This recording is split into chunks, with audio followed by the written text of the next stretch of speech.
സന്തോഷത്തിൽ കൂടെ മാത്രമേ ഒരു ദൈവമക്കൾക്ക് ഉണർവുണ്ടാകത്തുള്ളൂ. ഈ ഞാൻ പറഞ്ഞു വരുന്ന സന്തോഷം എന്ന് പറയുന്നത് 2 മണിക്കൂർ നീണ്ടു നിൽക്കുന്ന ഒരു സന്തോഷമല്ല. പ്രിയ പൈതൽ അത് ഓർപ്പിച്ചായിരുന്നു. Eternal joy that never ends, ഒരിക്കലും അവസാനിക്കാത്ത ഒരു നിത്യസന്തോഷം. അതുകൊണ്ട് ഈ ദിവസങ്ങളിൽ നമുക്ക് ഒരു 6-7 കാര്യങ്ങൾ പഠിക്കണം. ഉണർവുണ്ടാകുന്നതിൻ്റെ തെളിവായി, the reflection of the revival, of the result of the revival is the people began to rejoice in the Lord. ദൈവമക്കൾ ദൈവത്തിൽ സന്തോഷിക്കുന്നു. അവിടെ രോഗം വന്നാലും പാട്ട് പാടും, കഷ്ടത വന്നാലും പാട്ട് പാടും, നിന്ന വന്നാലും പാട്ട് പാടും. ഇടത്തും വലത്തും ആരും ഇല്ലേലും നമ്മുടെ സന്തോഷം എടുക്കാൻ ആർക്കും കഴിയത്തില്ല. ഹല്ലേലൂയ. നിങ്ങളുടെ ദുഃഖത്തിൻ്റെ വേള, ഹൃദയം മുറിഞ്ഞിരിക്കുകയായിരിക്കാം, മനസ്സ് വേദനിച്ചിരിക്കുകയായിരിക്കാം, അകത്ത് അല്ലെങ്കിൽ നിന്നയും പരിഹാസമായിരിക്കാം, പക്ഷേ ആദരത്തിൽ സ്തുതിയും സ്തോത്രവും ഉണ്ടായിരിക്കും. അതാ ഉണർവിൻ്റെ ലക്ഷണം. അല്ലെങ്കിൽ കൂട്ടത്തിൽ ആരുമില്ലായിരിക്കാം, ഒറ്റപ്പെട്ടു പോയേക്കാം, ആരും സഹായമില്ല, അതെല്ലാവരും പാരിൽ കണ്ടും കാണാതെയും പോയേക്കാം. അപ്പോഴും നമ്മുടെ സന്തോഷം എടുത്തു കളയുവാൻ ആർക്കും കഴിയത്തില്ല. കാരണം നമ്മൾ ഉണർത്തപ്പെട്ടവരാണ്. ഹല്ലേലൂയ. അതുകൊണ്ട് ഇന്ന് രാത്രികാലം ആ ഉണർവെന്ന് പറയുന്നത് ആർക്കും എടുത്തു കളയുവാൻ കഴിയാത്ത സന്തോഷത്തിൻ്റെയും സമാധാനത്തിൻ്റെയും ഉടമസ്ഥരായി നാം മാറി എന്നതാണ് നാം ഉണർത്തപ്പെട്ടെന്ന തെളിവ്. അല്ലെങ്കിൽ പാട്ട് കഴിയുമ്പോൾ നമ്മുടെ ഉണർവ് തീരും, കൺവെൻഷൻ കഴിയുമ്പോൾ നമ്മുടെ ഉണർവ് മാറിപ്പോകും, പ്രസംഗം തീരുമ്പോൾ നമ്മുടെ ആ ആനന്ദം തീർന്നു പോകും. പക്ഷെ നിങ്ങൾ ദൈവത്തിൽ സന്തോഷിക്കാൻ തുടങ്ങിയാൽ, കർത്താവിൽ സന്തോഷിക്കാൻ തുടങ്ങിയാൽ ആ സന്തോഷം ആർക്കും എടുത്തു കളയാൻ കഴിയത്തില്ല.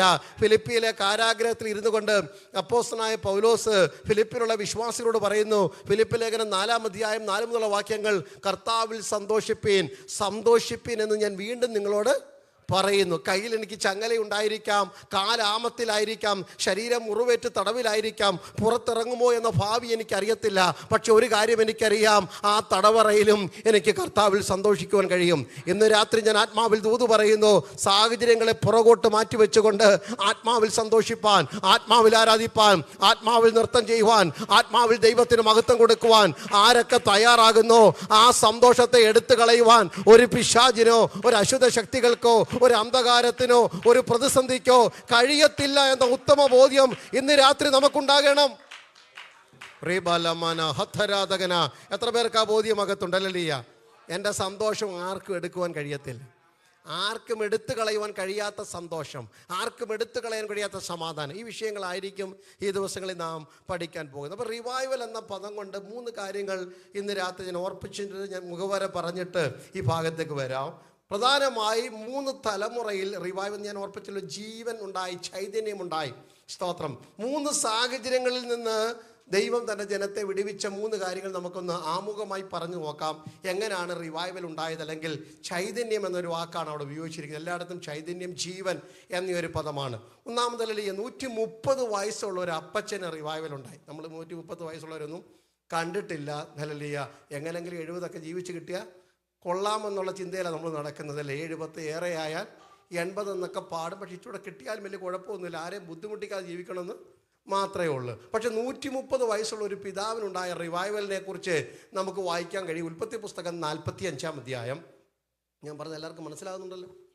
Okay, very good. ഓക്കെ, നീ വേണിച്ചൂടെ സ്പീഡ് കുറയ്ക്കാൻ കൂട്ടാൻ കുഴപ്പമില്ല. ഓക്കെ, ഉൽപ്പത്തി പുസ്തകം 45-ാം അധ്യായം അതിൻ്റെ 25 മുതൽ 27 വരെ വായിക്കണം. പക്ഷേ 27 മാത്രം വായിച്ചാൽ മതി. യോസഫ് തങ്ങളോട് പറഞ്ഞ വാക്കുകളൊക്കെ അവർ അവനോട് പറഞ്ഞു. തന്നെ കയറ്റിക്കൊണ്ടുപോകുവാൻ യോസഫ് അയച്ച രഥങ്ങളെ കണ്ടപ്പോൾ അവരുടെ അപ്പനായ യാക്കോബിന് വീണ്ടും ചൈതന്യം. ആ വാക്ക് റിവൈവ്ഡ് എന്നാണ്. ജേക്കബ് വാസ് അഗെയിൻ റിവൈവ്ഡ് എന്നുള്ള പദമാണ്. യാക്കോബിന് വീണ്ടും ചൈതന്യം ഉണ്ടായി. ഹല്ലേലൂയ. ചൈതന്യമില്ലാതായപ്പോൾ ഒരു മനുഷ്യൻ സ്വർഗത്തോളം എത്തുന്ന കോവേണിയൊക്കെ ദർശനം കണ്ടതാണ്. ഇഷ്ടം പോലെ ആടുമാടുകളും ധനസമ്പാദനങ്ങളും ജീവിതത്തിലുണ്ടായി. ജീവിതത്തിൽ നന്മകളുണ്ട്, മക്കളുണ്ട്, എല്ലാം ഉണ്ട്, ഒന്നും കുറവില്ലാത്തൊരു മനുഷ്യൻ.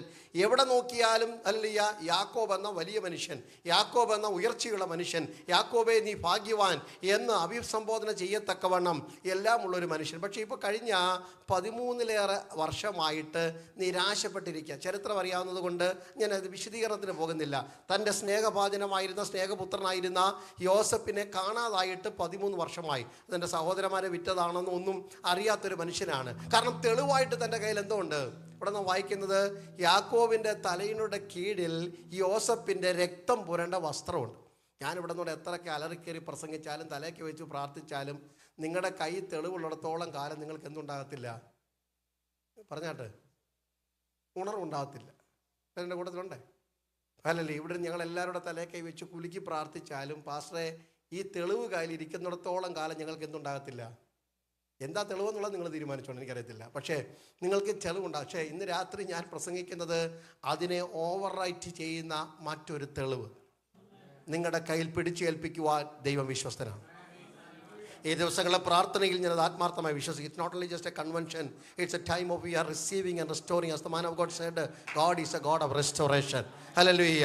നഷ്ടപ്പെട്ടത് മടക്കി തരുവാൻ. ഹല്ലേലൂയ. കൈവിട്ടു പോയത്, കൈമോശം വന്നു പോയത് തിരികെ വരത്തില്ലെന്ന് പറഞ്ഞത്, കാലപ്പഴക്കം കൊണ്ട് കാലഹരണപ്പെട്ടു പോയെന്ന് എഴുതിത്തള്ളിയത്, കണ്ണുനീര് മാത്രമാണ് ഈ മുറിയിൽ തളം കെട്ടി നിൽക്കുന്നതെന്ന് കണ്ണുകൊണ്ട് സ്വപ്നം കണ്ടുകൊണ്ടിരിക്കുമ്പോൾ അതിൻ്റെ നടുവിൽ പുത്തൻ തെളിവ് തന്ന് എൻ്റെ ജനത്തെ ഉണർത്തുവാൻ ദൈവത്തിന് പദ്ധതിയുണ്ട്. വിശ്വസിക്കുന്നവർ കർത്താവിന് ആമേൻ പറയുവാൻ ഇന്ന് രാത്രി എത്ര പേർ? Hallelujah.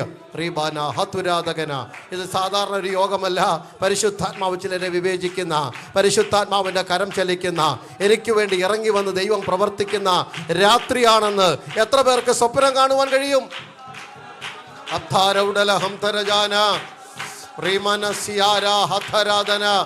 Hallelujah, hallelujah. Price the Lord. Hallelujah. Thank you Jesus. കഴിഞ്ഞ 13 വർഷമായി ഈ മകൻ എവിടെയാണെന്ന് അറിയത്തില്ല. തൻ്റെ സ്നേഹപുത്രനായിരുന്ന 17-ാമത്തെ വയസ്സിൽ വീട് വിട്ട് സഹോദരന്മാരെ തേടി, അല്ലെങ്കിൽ താൻ കൊടുത്തുവിട്ട അപ്പക്കഷ്ണമായി, താൻ കൊടുത്തുവിട്ട ആഹാരമായി സഹോദരന്മാരെ തിരക്കിപ്പോയ ഈ നല്ല മനുഷ്യൻ, ഈ കൊച്ചു യൗവനക്കാരൻ, പക്ഷെ കഴിഞ്ഞ 13 വർഷമായി അപ്പൻ അറിയത്തില്ല മകൻ എവിടെയാണെന്ന്. സഹോദരന്മാർ വിചാരിച്ചു തങ്ങൾ മിദ്യാനിലേക്ക്, മിസ്രൈമിലേക്ക് വിറ്റുകളഞ്ഞ ആ കുഞ്ഞ് അവിടെ പോയി അടിമയായി ജീവിക്കുന്നുവെന്ന്. ആർക്കും അറിയത്തില്ല. ആ ടോക്ക് ആ വീട്ടിനകത്തില്ല. പക്ഷേ യാക്കോബ് മാത്രം, അല്ലെങ്കിൽ മറ്റധ്യായങ്ങൾ ചേർത്ത് പഠിച്ചാൽ എന്നും രാത്രിയിൽ കിടക്കുന്നതിന് മുമ്പ് ഒരു വിലാപഗീതം പാടിയിട്ട യാക്കോബ് ഉറങ്ങുന്നത്. എൻ്റെ മകനെ യോസഫേ, എൻ്റെ മകനെ യോസഫേ. എത്ര അലറിയ കരഞ്ഞത്. അല്ലല്ല, എൻ്റെ നര ദുഃഖത്തോടെ പാതാളത്തിൽ പോകും. നോക്കൂ, സ്വർഗത്തോളം ഉയർത്തുന്ന കോവേണി കണ്ടവനാണ്. ദൈവദൂതന്മാർ കയറി ഇറങ്ങുന്ന മനോഹര കാഴ്ച ദർശനമായി കണ്ട യാക്കോബാണ്. ദൈവം ഉയരത്തിൽ നിന്നുകൊണ്ട് വാഗ്ദത്തം കൊടുത്തവനാണ്. കല്ല് നാട്ടി എണ്ണയൊഴിച്ച് ആരാധന കഴിച്ചവനാണ്. അന്യദേശത്തും ദൈവത്തിൻ്റെ വർദ്ധനവ് കണ്ടതാണ്. ദൈവം എന്നെ വർദ്ധിപ്പിച്ചു എന്ന് സാക്ഷ്യം പറഞ്ഞവനാണ്. യാബോക്കിൻ്റെ കടവിലിരുന്നു കൊണ്ട് ദൈവത്തിൻ്റെ സ്പർശനത്താൽ അനുഗ്രഹം പ്രാപിച്ചവനാണ്. ഇസ്രായേൽ എന്ന പേര് സമ്പാദിച്ചവനാണ്. ഗോത്ര തലവനാണ്. ഒരു രാഷ്ട്രമായി ഒക്കെ ദൈവം മാറ്റിക്കൊണ്ടിരിക്കുക. പക്ഷെ അകത്ത മുറിയിൽ ആരും കാണാതെ ഒരു കരച്ചിലുണ്ട്. മതി, മതി. ഹല്ലേലൂയ. എൻ്റെ മകൻ മരിച്ചുപോയി, ഇനി അവൻ മടങ്ങി വരത്തില്ല. എനിക്കല്ല, എൻ്റെ ദുഃഖമാണ്. നര ദുഃഖത്തോടെ പാതാളത്തിൽ പോകും. പലപ്പോഴും നമ്മുടെ സാഹചര്യം ഇങ്ങനെയൊക്കെയല്ലേ. കാരണം പാടുമ്പോൾ കൂട്ടത്തിൽ നമ്മൾ പാട്ട് പാടും, കൈയടിക്കുമ്പോൾ കൈയടിക്കും, സ്തോത്രം പറയും, അന്യഭാഷയിൽ നൃത്തം ചെയ്ത് ആരാധിക്കും. പക്ഷേ ഒറ്റയ്ക്കായി പോകുമ്പോൾ നിങ്ങൾക്ക് ഇപ്പോഴും രക്തം പുരണ്ട ഒരു വസ്ത്രം നിങ്ങളുടെ കയ്യിലുണ്ട്. കാട്ടുമൃഗത്തിൻ്റെ ചോര പുരണ്ട മകന് തയ്പ്പിച്ചു കൊടുത്ത നിറമുള്ള നിലയെങ്കിൽ അതിൻ്റെ നിറം ഇപ്പോൾ ഒറ്റ നിറമാണ്. പണ്ട് നല്ല നിറമായിരുന്നു, ഇന്ന് അതിന് രക്തത്തിൻ്റെ മണമാണ്. ഇന്നതിന് വേദനയുടെ നിറമാണ്. ഇന്നതിന് നിന്ദയുടെ നിറമാണ്. ഇന്നതിന് അപമാനത്തിൻ്റെ നിറമാണ്. ഇന്നതിന് കാലത്തിൻ്റെ നിറമാണ്. ഇന്ന് പകൽക്കാലം ആ നിറത്തെ മാറ്റുന്ന ഒരു ദൈവപ്രവൃത്തി എൻ്റെ കുടുംബത്തിൽ വെളിപ്പെടുമെന്ന് എത്ര പേര് വിശ്വസിക്കുന്നു? ഹല്ലേലൂയ. എൻ്റെ ദുഃഖത്തിൻ്റെ നിറം മാറ്റുന്ന ഒരു ദൈവത്തിൻ്റെ കരം. ഒരു ഹല്ലേലൂയ. എൻ്റെ വേദനയുടെ നിറം മാറ്റുന്ന, എൻ്റെ മങ്ങിപ്പോയ പ്രതീക്ഷകളുടെ ഹല്ലേലൂയ ആ മാറ്റുന്ന ഒരു ദൈവത്തിൻ്റെ പ്രവൃത്തി ഇന്ന് രാത്രി എനിക്ക് വേണ്ടി ദൈവം ചെയ്യും. ഹല്ലേലൂയ. അത് വിശ്വസിക്കണം നാം. ഹല്ലേലൂയ. അങ്ങനെ വേദനയോടെ ഇരിക്കുന്ന 13 വർഷം. അപ്പോഴാണ് മിസ്രൈമിലെ ധാന്യം വാങ്ങുവാനൊക്കെ സഹോദരന്മാർ പോയതും ചരിത്രം നിങ്ങൾക്കറിയാം. നിങ്ങൾ ആ മനസ്സിലേക്ക് ചിത്രമെല്ലാം കടന്നു വന്നാൽ മതി. മിസ്രൈമിലേക്ക് ധാന്യം വാങ്ങാൻ പോകുന്നു, 2ാം വട്ടം പോകുന്നു. Hallelujah.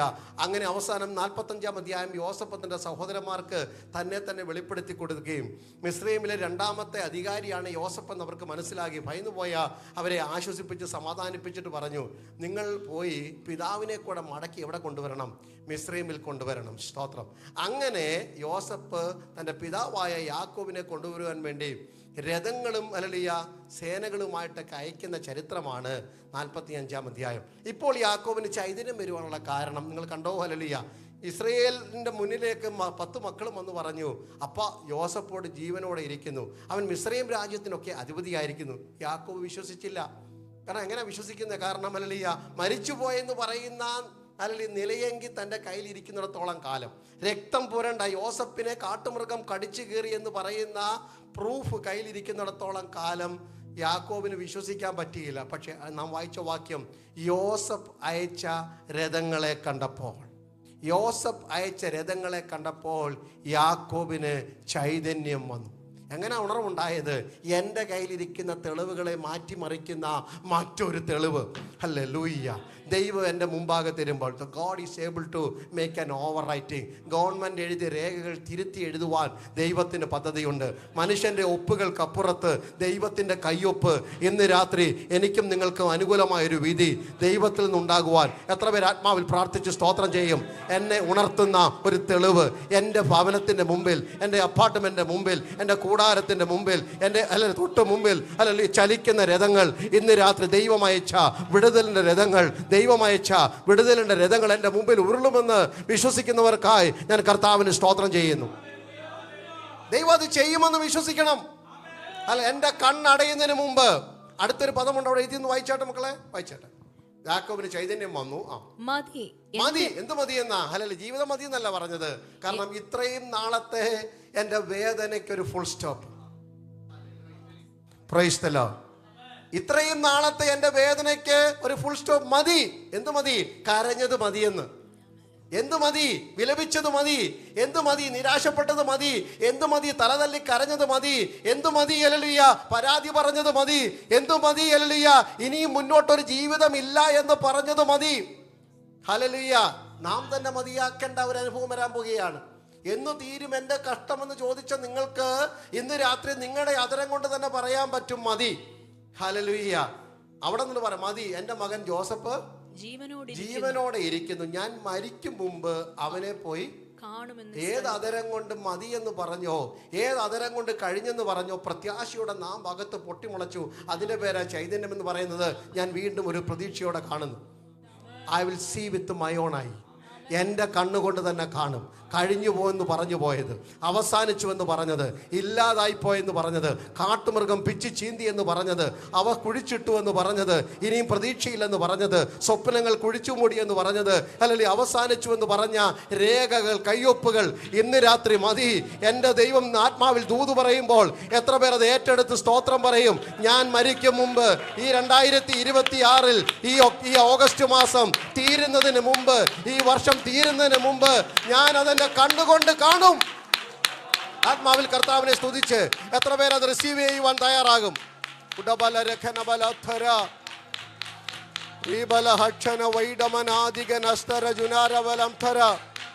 I receive it, I receive it. യേശുവിന്റെ നാമത്തിൽ. ഹല്ലേലൂയ.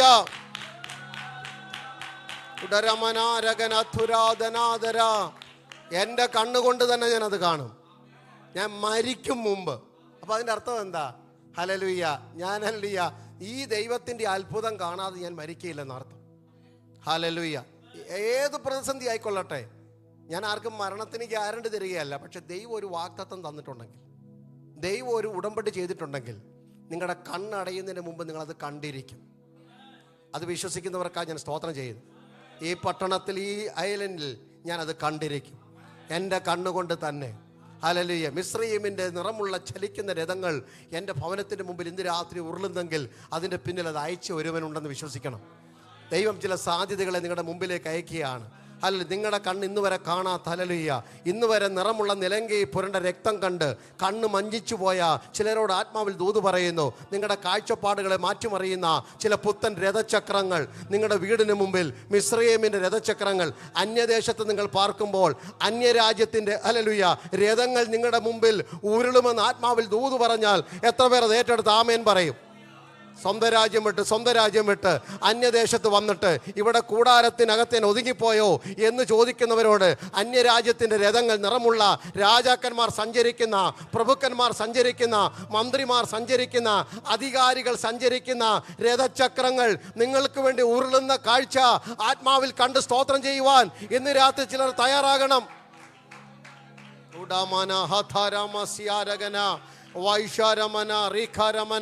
സ്വർഗം അങ്ങനെ ചെയ്യട്ടെ, സ്വർഗം അങ്ങനെ ചെയ്യട്ടെ. Hallelujah, hallelujah. യാക്കോബിന് ചൈതന്യം വന്നെന്നാണ് വായിക്കുന്നത്. ഇതാ ഉണർവെന്ന് പറയുന്നത്. ദൈവത്തിൻ്റെ പ്രവൃത്തി നമ്മുടെ മുമ്പിൽ വെളിപ്പെടുമ്പോൾ അതിനുവേണ്ടി ഒന്ന് കൊതിച്ച് കാത്തിരുന്ന് പ്രാപിക്കണം. എന്തിനാ ദൈവം എന്നെ ആയുസ്സോടെ വെച്ചത്? 130 വയസ്സായില്ലേ? ദൈവം എന്തിനാ എന്നെ ആയുസ്സോടെ വെച്ചത്? അതല്ല, ദൈവത്തിൻ്റെ പ്രവൃത്തിക്ക് വേണ്ടിയാണ്. ഞാൻ ആ ഭാഗം വിടുക. അപ്പം 130ാമത്തെ വയസ്സിലും നിങ്ങൾക്കൊരു ഉണർവ് പ്രതീക്ഷിക്കാം. ഇനിയും ഏകദേശം 30-35 വയസ്സുള്ള ഒരു യൗവന പ്രായത്തിലുണ്ടായ ഉണർവിനെ കുറിച്ച് ഒരു വാക്ക് ഞാൻ പറയാം. ജഡ്ജസ്, ന്യായാധിപന്മാരുടെ പുസ്തകം 16-ാം അധ്യായം, അതിൻ്റെ 15-ാം അധ്യായം, 15 16 15-ാം അധ്യായത്തിൻ്റെ 19-ാമത് വാക്യം. Judges chapter 15:19. അപ്പോൾ ദൈവം ലേഹിയിൽ ഒരു കുഴി പിളരുമാറാക്കി, അതിൽ നിന്ന് വെള്ളം പുറപ്പെട്ടു. അവൻ കുടിച്ചു ചൈതന്യം പ്രാപിച്ചു വീണ്ടും ജീവിച്ചു. ഇവിടെയും നാം ചൈതന്യം എന്നൊരു പദമാണ് കാണുന്നത്. ശിംശോൻ എന്ന അധികായകനായ, ആരോഗ്യമുള്ള, ദൈവത്താൽ നിയോഗിക്കപ്പെട്ട അഭിഷിക്തനായ ഒരു മനുഷ്യൻ. അവൻ്റെ പിന്നീടുള്ള ചരിത്രങ്ങളൊക്കെ പരാജയമായിരുന്നുവെങ്കിലും ഒരു കാലഘട്ടത്തിൽ ദൈവം ശക്തമായി ഉപയോഗിച്ച ഒരു യൗവനക്കാരനാണ്. യൗവനകാലത്തുണ്ടായ ഒരു ഉണർവിനെ കുറിച്ചാണ് പറയുന്നത്. താൻ അല്ലല്ലിയ വളരെ ദൈവത്തിന് വേണ്ടി മാഗ്നിഫിഷ്യൻ്റ് വർക്കൊക്കെ ചെയ്ത് ഇങ്ങനെ വരുന്ന സമയത്താണ് അല്ലല്ലിയ ഒരു വഴുതിപ്പോകുന്ന പച്ച കഴുതയുടെ താടിയെല്ല് കൊണ്ട് കുന്നൊന്ന് കുന്ന് രണ്ടെന്ന് പറഞ്ഞ് 1000 പേരെ കൊന്നിട്ട് ഇങ്ങോട്ട് വരുമ്പോഴാണ് ഫെലിസ്ത്യർ അല്ലല്ലിയ ഇവനെ കണ്ട് ആർക്കുന്ന ഒരു സമയം. ലേഹിയിലെത്തിയിട്ട് ഫെലിസ്ത്യരെല്ലാം കൂടെ ഇവനെ പിടിക്കുമെന്ന് ചോദിച്ചു. കാരണം അങ്ങനെയുള്ള ഒരു വലിയ അവസ്ഥയിലായിരിക്കുന്നു. പക്ഷെ താൻ ക്ഷീണിച്ച് തളർന്ന് കയറി വരികയാണ്. തന്നെ സഹായിപ്പാൻ ആരുമില്ല. കാരണം ഒറ്റയ്ക്ക് യുദ്ധം ചെയ്ത് കയറി വരുന്ന മനുഷ്യനാണ്. അവിടെ ലേഹിയിൽ വെച്ചിട്ടുണ്ട്, അയ്യോ ഞാൻ ഈ അഗ്രചർമ്മികളുടെ കയ്യിൽ അകപ്പെട്ടു പോകുമോ എന്ന് ഭീതിപ്പെട്ടിരിക്കുമ്പോൾ ദൈവം ലേവിയിൽ ഒരു ഉറവ തുറന്നു. Praise God. ദൈവം ഒരു ഉറവ തുറന്നു. അവൻ അതിൽ നിന്ന് കുടിച്ചുടനെ ചൈതന്യം പ്രാപിച്ചു എന്നാണ് വായിക്കുന്നത്. 30 വയസ്സുള്ള 35 വയസ്സുള്ള യൗവനക്കാരൻ റിവൈവ് ആയത് ദൈവം തുറന്ന ഒരു ഉറവയുടെ അല്ലെങ്കിൽ നീര് നാവിൽ തൊട്ടപ്പോഴാണ്. ഇത് മനുഷ്യൻ തുറന്നതല്ല കേട്ടോ. കാരണം നിങ്ങൾക്ക് വേണ്ടി ഉറവ തുറക്കുവാൻ മനുഷ്യർക്ക് കഴിയത്തില്ല. പക്ഷെ ദൈവം ഒരു ഉറവ തുറക്കും. നിങ്ങൾ നിന്ന സ്ഥലത്ത്, നിങ്ങൾ അധ്വാനിച്ച സ്ഥലത്ത്, നിങ്ങൾ പ്രയത്നിച്ച സ്ഥലത്ത് നിങ്ങൾക്ക് വേണ്ടി ദൈവം ചില ആത്മീക നീരുറവകളും ഭൗതിക നീരുറവകളും ദൈവം തുറന്നിരിക്കും. അവിടെ നിങ്ങൾക്കൊരു ഉറവിന് കാരണമായി തീരും. അത് വിശ്വാസത്തോടെ വചനത്തിൻ്റെ മുമ്പാകെ നമ്മൾ അത് ഏറ്റെടുക്കുക. Yes, God is going to open a spring for me. ദൈവം എനിക്ക് വേണ്ടി ഒരു ഉറവ തുറക്കാൻ വേണ്ടിയാണ്. എൻ്റെ കുടുംബത്തിന് വേണ്ടി ദൈവം ഒരു ഉറവ തുറക്കാൻ പോവുകയാണ്. ഹല്ലേലൂയ. എനിക്ക് തന്നെ കുഴിക്കാൻ കഴിയത്തില്ല. പച്ച കഴുത, എൻ്റെ കയ്യിൽ ആയുധങ്ങളൊന്നുമില്ല. ആത്മനിറവ് എൻ്റെ മേൽ കടന്നു വന്നു. കയ്യിലിരിക്കുന്ന ഒരു താടിയിലാണ് കഴുതയുടെ. അതുകൊണ്ടാണ് ഞാൻ ദൈവത്തിന് വേണ്ടി അധ്വാനിച്ചത്, യുദ്ധം ചെയ്തത്, ഫെലിസ്ത്യ മല്ലന്മാരെ നിഗ്രഹിച്ചത്. പക്ഷേ ഇന്ന് എനിക്ക് ഒരു തുള്ളി വെള്ളം നാവിന്മേൽ വെക്കുവാൻ നിവൃത്തിയില്ലാത്തവനായി. ഞാൻ എത്ര ദൈവത്തിന് വേണ്ടി ഓടിയതാ, എത്ര പ്രാർത്ഥിച്ചതാ, എത്ര ആരാധിച്ചതാ, എത്ര കൈകൊട്ടിയതാ, എത്ര സ്തോത്രം പറഞ്ഞതാ. ഇന്ന് എൻ്റെ നാവ് അണ്ണാക്കോട് വറ്റിയിരിക്കുന്നു. എല്ലാം കഴിഞ്ഞു എന്ന് വിചാരിക്കുന്നു. ഹല്ലേലൂയ. ആ സമയത്ത് സ്വർഗം പറഞ്ഞില്ല, കഴിഞ്ഞിട്ടില്ല. നിന്റെ തൊട്ട് മുമ്പിൽ, നിന്റെ കണ്ണിന് മുമ്പിൽ ഞാനൊരു ഉറവ നിനക്ക് വേണ്ടി തുറക്കും.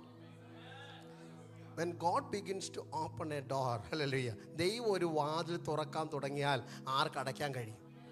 അടഞ്ഞുപോയി എന്ന് പറയുന്നിടത്ത് ഇന്ന് രാത്രി ദൈവം ഒരു വഴി എനിക്ക് വേണ്ടി തുറക്കും.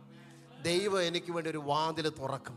ഒരു വിശാലമായ വാതിൽ, ആത്മാവിൻ്റെ നിറവോടുകൂടെ, അഭിഷേകത്തിൻ്റെ നിറവോടുകൂടെ. അടഞ്ഞുപോയ ചില അതരങ്ങൾ ഇന്ന് രാത്രി ആത്മാവിൽ പാടാൻ തുടങ്ങും.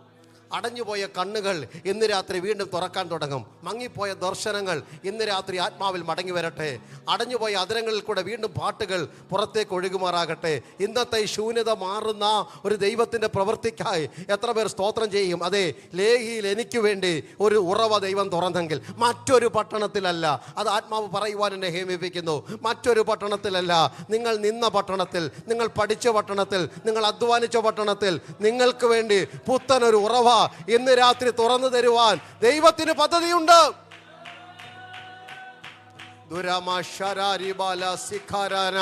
ചിലരോടുള്ള ദൈവത്തിന്റെ ആലോചനയാണ്. വിരൽ ചൂണ്ടി പരിശുദ്ധാത്മ പറയുന്നു, ഈ പട്ടണത്തിൽ തന്നെ ജീവിതത്തിന്റെ ഒരു ഉറവ, ജീവന്റെ ഉറവ നിന്റെ പക്കലുണ്ടല്ലോ. സ്വർഗം അത് തുറന്നു തരട്ടെ. ഉഡാരമ ശഖാരിമാന അതരമന സ്യാര ബലം ധരി രഗാരി മനധരാധകന വൈഡാരഗന ഹരഗന ഹസ്തര.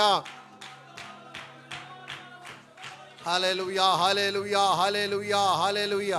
അത് കുടിച്ചവൻ ചൈതന്യം പ്രാപിച്ചെന്നാണ് പറയുന്നത്. ആരാ? മരിച്ചു പോകുമെന്നോ, അയ്യോ ഞാൻ അഗ്രകർമ്മയുടെ കയ്യാൽ മരിച്ചു പോകുമല്ലോ, അവസാനിച്ചു എന്ന് പറയുന്നവനാ ഇപ്പോൾ അല്ലേ എഴുന്നേറ്റ് മുന്നോട്ട് പോകും. ദൈവം അങ്ങനെ എപ്പോഴും, ദൈവം തൻ്റെ ജനത്തെ എപ്പോഴും സ്പർശിക്കുന്നത് അല്ല ജീവിതത്തിന് എല്ലാം കഴിഞ്ഞു എന്ന് പറയുന്നിടത്താണ്. എലിയാവിൻ്റെ ചരിത്രം എല്ലാവർക്കും അറിയാം. ഹല്ലേലൂയ. വളരെ മഹാനായ ദൈവദാസനാണ്. പ്രാർത്ഥിച്ചാൽ മഴയിറങ്ങും, പ്രാർത്ഥിച്ചാൽ ആകാശം അടയും, പ്രാർത്ഥിച്ചാൽ ആകാശത്ത് നിന്ന് തീയിറങ്ങും. ബാലിൻ്റെ 850 പ്രവാചകന്മാരെ ഒറ്റയ്ക്ക് നിഗ്രഹിപ്പാൻ ദൈവം അഭിഷേകം നിയോഗം കൊടുത്ത മനുഷ്യനാണ്. സ്തോത്രമല്ലേ. രാജാവിൻ്റെ രഥങ്ങൾക്ക് മുമ്പിൽ അതിവേഗത്തിൽ ഓടിയ മനുഷ്യനാണ്. പ്രാർത്ഥിച്ച് അല്ലേ നമ്മൾ ആ ഭാഗത്തേക്ക് വരില്ല, വലിയ വലിയ കാര്യങ്ങളൊക്കെ ചെയ്ത മനുഷ്യനാണ്. പക്ഷേ ഇപ്പം അവസാനം നിരാശപ്പെട്ട് മരിക്കാൻ കിടക്കണം. വലിയ കാര്യമൊന്നും വേണ്ട നിരാശ വരാൻ വേണ്ടി, അല്ലല്ലേ? വലിയ പ്രതിസന്ധിയിലൊക്കെ നമ്മൾ പിടിച്ചു നിന്നു. പക്ഷേ ചിലപ്പോൾ ചെറിയ പ്രതിസന്ധിയിലാണ് മനസ്സ് മടുത്തു പോകുന്നത്. മതി, ഇനി ഒരു ദിവസം പോലും ഞാൻ എന്ത് ചെയ്യുന്നില്ല, ജീവിച്ചിരിക്കുന്നില്ല. മരിക്കണമെന്നുള്ള ആഗ്രഹം അകത്ത് കയറി, മരണം അകത്ത് കയറിയിട്ട് മതി, എൻ്റെ ആത്മാവിന് എന്ത് ചെയ്യണം, എടുത്തുകൊള്ളണം. കർത്താവ് എൻ്റെ ജീവനെ എടുത്തുകൊള്ളണം. അങ്ങനെയൊന്നും ആരും എടുക്കത്തില്ല. അങ്ങനെ എടുക്കാനാരും നമ്മൾ പലരും ഇവിടെ കാണത്തില്ല.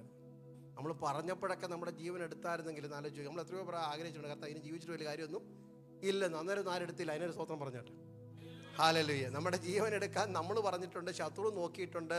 പക്ഷേ ദൈവത്തിൻ്റെ സമയത്ത് മാത്രമേ ആയുസ് ദൈവം കുറിച്ച് വെച്ചിരിക്കുന്നത്. ഹല്ലേലൂയ. അവൻ എൻ്റെ ആയുസിനെ അറുതി വെച്ചിട്ടുണ്ട്. ഈ ഭൂമിയിലോട്ട് പിറക്കുന്ന സമയത്ത് ദൈവം എഴുതി വെച്ചിട്ടുണ്ട് നമ്മുടെ ദിവസം ഇന്നതാണ്. അന്ന് നാം മടങ്ങിപ്പോയേ ഒക്കത്തുള്ളൂ. സ്തോത്രമല്ലേ. അതുവരെ ഹല്ലേലൂയ എന്തൊക്കെ സംഭവിച്ചാലും ഹല്ലേലൂയ 20 വീലുള്ള വണ്ടി തലയിൽ കൂടെ കയറിയാലൊന്നും പറ്റത്തില്ല. കാരണം ദൈവം കൽപ്പിക്കാത്ത ദിവസം അത് സംഭവിക്കത്തില്ല. ഞാൻ പറഞ്ഞു വന്നത്, ഏലിയാവ് കിടന്ന് മരിക്കണം എന്ന് പറയുകയാണ്. ഇവിടെ വിശപ്പൊക്കെ ഉണ്ട്. കാരണം കുറച്ച് ദിവസം ഉണ്ട്. ഇപ്പം മരിക്കണം എന്ന് പറഞ്ഞാൽ എന്തുകൊണ്ട്? പുള്ളി വിശപ്പൊക്കെ ഉണ്ടല്ലോ. കാരണം ചാവാൻ കിടക്കുന്നതിന് എന്തുണ്ട്? വിശപ്പുണ്ട്. അപ്പോൾ അങ്ങനെ കിടക്കുകയാണ്. ഇവിടെ വേണമെങ്കിൽ ആര് വന്നാൽ മതി. കാരണം 2.5 വർഷം സുഭിക്ഷമായി കഴിച്ചത് എവിടെ നിന്ന് ഭക്ഷണം കിട്ടിയിട്ടാണ്? നിങ്ങളോട് പറഞ്ഞ് നമുക്ക് ഒരുമിച്ച് മുന്നോട്ട് പോകാം. 2.5 വർഷം പുള്ളി എവിടെ നിന്നാണ് ഭക്ഷണം കഴിച്ചത്? കാക്ക കൊണ്ടു കൊടുക്കുകയായിരുന്നു. അത് എങ്ങനെ കൊണ്ടുവന്നൊക്കെ ചിന്തിക്കാൻ പോയാൽ നമുക്ക് അത്ഭുതമാണ്. എത്ര കാക്ക പറന്നു വന്നു. കാരണം ഒരാൾക്ക് നിങ്ങൾ തന്നെ ആലോചിച്ചാൽ മതി, നിങ്ങൾക്ക് എത്ര അപ്പം കഴിക്കാൻ പറ്റും? ഒരു കാക്ക എത്ര അപ്പം എടുക്കാൻ പറ്റും? എത്ര വലിയ കാക്കയാണെങ്കിലും എത്ര അപ്പം കൊണ്ടുവരാൻ പറ്റും? എങ്ങനെ കൊണ്ടുവരും? ഇതൊക്കെ ചോദിച്ചുകൊണ്ടിരുന്നാൽ ഒരു ദിവസം മൊത്തം പോകും നമ്മുടെ. അതുകൊണ്ട് അധികം ചിന്തിക്കേണ്ട. കാക്ക കൊണ്ട് കൊടുത്തു, ആഹാരം കൊടുത്തു. ഇനി പിന്നെന്തുകൊണ്ട് കൊടുത്തു? അപ്പവും ഇറച്ചി. ഇനി എങ്ങനെ കൊണ്ടുവന്ന്? നിങ്ങളുടെ ഭാഷത്തിൽ കേരള സ്റ്റൈലിലുണ്ടാക്കി ഇറച്ചിയാന്ന് വയ്ക്കുമോ? ഈ കാക്ക എങ്ങനെ കൊണ്ടുവന്നു അറിയണ്ടേ? 2 കാക്ക ചേർന്ന് 2 കമ്പ വെച്ച് കെട്ടി കൊണ്ടുവന്നു. ഇതൊക്കെ ആലോചിച്ച് എത്രയോ ദിവസം എനിക്ക് പോയിട്ടുണ്ടെന്ന് അറിയാമോ? ചെറിയ പ്രായം. കാരണം ഇതൊക്കെ ആലോചിച്ചുകൊണ്ട് പ്രസംഗിക്കുന്നവർക്ക് അങ്ങ് പ്രസംഗിച്ച് വിടാം. നമ്മുടെ ബുദ്ധിമുട്ട് നമുക്കറിയണ്ടേ? കാക്ക എങ്ങനെ ആഹാരം കൊണ്ടുവന്നു? എത്ര കാക്ക പറന്നു വന്ന് കാണും? എത്ര നേരം ഇറച്ചി കൊണ്ടുവന്ന് കാണും? ഈ വരുന്ന വഴിക്ക് ഇത് തിന്നില്ലല്ലോ, ഇത് കാക്ക കൊത്തിയതാണോ? ഇതൊക്കെ നമ്മുടെ മനസ്സിൽ കൂടെ പോയി കഴിഞ്ഞാൽ ബുദ്ധിമുട്ടാണ്. പക്ഷേ അപ്പോൾ 2.5 വർഷം തീറ്റിപ്പോറ്റിയ കാക്കകളുണ്ട്. ഇനിയും വേണമെങ്കിൽ ആഹാബിൻ്റെ കൊട്ടാരത്തിൽ നിന്ന് അപ്പോൾ ഇറച്ചി ആര് കൊണ്ട് കൊടുത്താൽ മതി? ഇവിടെ കിടക്കുമ്പോൾ ആർക്ക്? ഏലിയാവിനെ കൊടുത്താൽ മതി. അല്ലെങ്കിൽ പിന്നെ അവിടെ കുറച്ച് നാൾ മുമ്പിൽ സാരപ്പാത്തിൽ നമ്മൾ അങ്ങോട്ട് പോകുന്നുണ്ട്. വിധവയുടെ വീട്ടിൽ അവിടെ ആഹാരം ഉണ്ടായിരുന്നു. അവിടുത്തെ മകന് ഇപ്പൊക്കെ വെച്ച് പ്രായമൊക്കെ ഉണ്ടല്ലോ, അവൻ കൊണ്ടും ദോശ കൊണ്ട് കൊടുത്താലും മതി. പക്ഷെ ഈ പ്രശ്നം അങ്ങനെ തീരുന്നല്ലെന്നേ. ഈ അകത്ത് കയറിയ നിരാശ, അകത്ത് കയറിയ വേദനയ്ക്ക് അവസാനം കാക്ക ആഹാരം കൊടുക്കുകയല്ല, ഹല്ലേലൂയ, ആരുടെയെങ്കിലും അടുക്കളയിൽ ചുട്ടിയ ആഹാരമല്ല. അവിടെ നാം വായിക്കുന്നത് മനുഷ്യൻ്റെ കൈ തൊടാതെ ദൈവത്തിൻ്റെ ആടാ, ദൈവത്തിൻ്റെ ദൂതൻ അവൻ്റെ ആദരത്തിൽ വെച്ച് കൊടുത്തു. അതാണ് ഇന്ന് രാത്രി ഞാൻ പറഞ്ഞു, ദൈവം തുറക്കുന്ന ഉറവ മനുഷ്യൻ്റെ അഡ്രസ് ഇല്ലാത്തതാണ്. ഇന്ന് രാത്രി ഹല്ലേലൂയ മറ്റാരുടെയും കരസ്പർശനമില്ലാത്ത, it may not be recorded in any records, അല്ലെ വേറെ ഒരു സാഹചര്യങ്ങളും നിയമങ്ങൾ മാറ്റി എഴുതി നിങ്ങൾക്ക് വേണ്ടി അടചുടുവാൻ ദൈവം തന്നെ ദൂതന്മാരെ അയച്ചിട്ടുണ്ട്. നിങ്ങൾ കിടക്കുന്ന മുറിക്കകത്ത് നീ കരഞ്ഞെടുത്ത് നീ പ്രാപിക്കുവാൻ ഇന്ന് രാത്രി ദൈവത്തിന്റെ ദൂതന്മാരെ ദൈവം കാവലായി അയച്ചിട്ടുണ്ട്. അതോർത്ത് ദൈവത്തിന് സ്തോത്രം ചെയ്യണം. ഓ റബ ശമനാരികൾ കടകന, നീ കിടക്കുന്ന മുറിക്കകത്ത് നിരാശയുടെ വാക്ക് പറഞ്ഞെടുത്ത്, മനം മടുത്തു പോയെടുത്ത്, മനം മകർന്ന് കരഞ്ഞെടുത്ത്, മുഴങ്കാൽ മടക്കിയെടുത്ത്, കണ്ണുനീരൊഴുക്കിയെടുത്ത്, മതിയെന്ന് പറഞ്ഞെടുത്ത് നിന്നെ വീണ്ടും ഉണർത്തുവാൻ ദൈവം തൻ്റെ ദൂതന്മാരെ അയക്കുന്നുണ്ട്. ഒരു മനുഷ്യന്റെ കയ്യൊപ്പില്ലാത്ത, മനുഷ്യന്റെ കൈ തൊടാത്ത, മനുഷ്യന്റെ പദ്ധതികളില്ലാത്ത, ഹല്ലേലൂയ. അത് കഴിച്ചിട്ട് അവന് ഓടിയത് 40 രാവും 40 പകലും നിർത്താതെ ഓടത്തക്കവണ്ണം ഒരു പുത്തൻ ഉണർവ് വ്യാപരിച്ചു. ഇന്ന് രാത്രി അവിടെ ഒരു പദമുണ്ട്, അല്ലല്ലേ, ഇസബേൽ പറഞ്ഞത് വിത്തിൻ 24 hours. അതാണ് ഡേറ്റ് കൊടുത്തിരിക്കുന്നത്. നമുക്കും അങ്ങനെയൊക്കെ ചില മാൻഡേറ്ററി ഡേറ്റ് ഒക്കെ കിട്ടാറുണ്ട്. വിത്തിൻ 24 hours, 24 months അതൊക്കെ പറയാറുണ്ടല്ലോ. ഇസബേൽ പറഞ്ഞ് നാളെ ഈ നേരത്ത്, ദാറ്റ് മീൻസ് 24 മണിക്കൂറിനകം your head is going to be roll on this ground എന്ന് പറഞ്ഞാണ് ടെക്സ്റ്റ് മെസ്സേജ് അയച്ചത്. പക്ഷേ ദൈവം അതങ്ങ് ഓവർ റൈറ്റ് ചെയ്ത് വെട്ടിത്തിരുത്തിയിട്ട് പറഞ്ഞു ഏറിയ ദൂരം. എത്ര പേർക്ക് ഇന്ന് രാത്രി വിശ്വസിക്കാൻ പറ്റും? നിങ്ങൾക്കുള്ള സന്ദേശം നിങ്ങൾ ഏറ്റെടുത്ത് പ്രാർത്ഥിക്കണം. ലോകം പറയുന്നു within 24 hours, within 24 months, within 2 years എല്ലാം കഴിഞ്ഞു വന്നു. പക്ഷെ സ്വർഗം പറയുന്നു ഏറിയ ദൂരം. അണ്ടർലൈൻ വെച്ച് പ്രാർത്ഥിപ്പാൻ എത്ര പേര് തയ്യാറാകും? ഐ റിസീവ് ഇറ്റ്, ഞാനത് ഏറ്റെടുക്കുന്നു. ഏറിയ ദൂരം, ഏറിയ ദൂരം, ഏറിയ ദൂരം. ഓ രാബാല ഹത്തരാത്. ആ കാലത്തിൻ്റെ പഴക്കം എനിക്കറിയത്തില്ല, ആ വർഷങ്ങളുടെ കണക്ക് എനിക്കറിയത്തില്ല. പക്ഷെ നിങ്ങളോട് ദൈവാത്മാ പറയുന്നു ഏറിയ ദൂരം, ഏറിയ ദൂരം, ഏറിയ ദൂരം. ഇനിയും ഓടുവാനുണ്ട്, ഇനി ഓടുവാനുണ്ട്, ഇനിയും ആരാധിക്കുവാനുണ്ട്, ഇനിയും ആത്മാക്കളെ നേടുവാനുണ്ട്, ഇനിയും സ്തോത്രം പറയുവാനുണ്ട്, ഇനിയും പ്രതീക്ഷകളുണ്ട്, ഇനിയും ദൈവത്തിൻ്റെ പദ്ധതിയുണ്ട്. ഇന്ന് രാത്രി ഇവിടെ ഇരിക്കുന്ന ഓരോരുത്തരെയും വിരൽ ചൂണ്ടി ഞാൻ ആത്മാവിൽ ദൂത് പറയുന്നു. ദൈവദാസ ഏറിയ ദൂരം, ദൈവദാസി ഏറിയ ദൂരം, നിന്റെ കുടുംബത്തിന് ഏറിയ ദൂരം, നിന്റെ പ്രൊഫഷൻ ഏറിയ ദൂരം, നിന്റെ ശുശ്രൂഷയ്ക്ക് ഏറിയ ദൂരം. ദൂരമന ഹഥാരാമ സിഖാരന അബ്ധാലൗഡല ഹംധരജാന. കരങ്ങളടിച്ച് ആത്മാവിൽ സ്തോത്രം ചെയ്ത് ഇന്ന് രാത്രി hallelujah, hallelujah, hallelujah. ഉഡാരമാന ഹഥാരാമ Ciara Ham തിയാരാമ ശിഖാരാധന യേശുവിൻ്റെ നാമത്തിൽ. Hallelujah, price the Lord. എല്ലാം അവസാനിച്ചെന്ന് തോന്നുന്നിടത്തായി പറയുന്നത് ഏറിയ ദൂരമെന്ന്. ഹല്ലേലൂയ. എല്ലാം മടക്കി വെച്ച ബുക്കാ ദൈവം റീ ഓപ്പൺ ചെയ്യുന്നത്. Every file which is closed before you, അല്ലെങ്കിൽ നിങ്ങളുടെ കണ്ണുകൊണ്ട് കണ്ടതാണ് it's closed, but God is re opening it. Hallelujah, hallelujah. The journey is to far for you. ഏറിയ ദൂരം. വിശ്വാസത്തോടെ അതങ്ങ് പ്രഖ്യാപിക്കണം, അതരം കൊണ്ട് പറയണം. ഏറിയ ദൂരം, ഏറിയ കാലം, ഹല്ലേലൂയ, ഏറിയ നന്മകൾ. ഞാൻ ആയുസിൻ്റെ വലിപ്പമല്ല ഈ പറഞ്ഞു വരുന്നത്. ദൈവത്തിൻ്റെ പരിശുദ്ധാത്മാവിന്റെ ദൂത് നിങ്ങൾക്ക് കൈമാറുന്നു. മതിയെന്നും അവസാനിച്ചെന്ന് പറഞ്ഞിടത്ത് ഇസബേൽ പറഞ്ഞു ഹല്ലേലൂയ കഴിഞ്ഞു 24 മണിക്കൂർ. ഏലിയാവ് പറഞ്ഞു എനിക്കിനി വേണ്ട എന്ന്. പക്ഷെ ദൈവം പറയുന്നത് ഇസബേലല്ല തീരുമാനിക്കുന്നത്, ഏലിയാവെ നീയും അല്ല തീരുമാനിക്കുന്നത്, ഞാൻ തീരുമാനിച്ചിട്ടുണ്ട് ഏറിയ ദൂരമെന്ന്. ഇന്ന് രാത്രി കാലം ചിലർക്ക് വേണ്ടി പരിശുദ്ധാത്മാവ് പറയുന്ന ദൂത് ഞാൻ കൈമാറുന്നു. ഏറിയ ദൂരം. അത് പറയുവാൻ, ആവർത്തിച്ചു പറയുവാൻ ആത്മാവെന്നെ നിർബന്ധിക്കുന്നു. അത് ആവർത്തിച്ചു പറയുവാൻ ആത്മാവെന്നെ നിയന്ത്രിക്കുന്നു. ഇരുണ്ട് മൂടിയ സാഹചര്യത്തിൽ ദൈവത്തിൻ്റെ ഒരു വെളിച്ചം ഇന്ന് രാത്രി ഞാൻ കാണുന്നു. എല്ലാം കഴിഞ്ഞു, എല്ലാം അവസാനിച്ചു, എല്ലാം തീർന്നുവെന്ന് പറയുന്നിടത്ത് ഒരു ദൈവത്തിൻ്റെ സാന്നിധ്യം ഞാൻ കാണുന്നു. ഉടമന റിവാരിബാല ഹക്ഷരാധകന ഹസ്തര ദിഗൽ കടകന വൈഡമന ദിയാരബല ആംദൽ കടകന രഗൽ കടകന. ഏറിയ ദൂരം, ഏറിയ ദൂരം, ഏറിയ നന്മകൾ, ഏറിയ വിടുതൽ, ഏറിയ ശുശ്രൂഷ. ഇനിയും അധികം, ഇനിയും അധികം, ഇനിയും അധികം, ഇനിയും അധികം.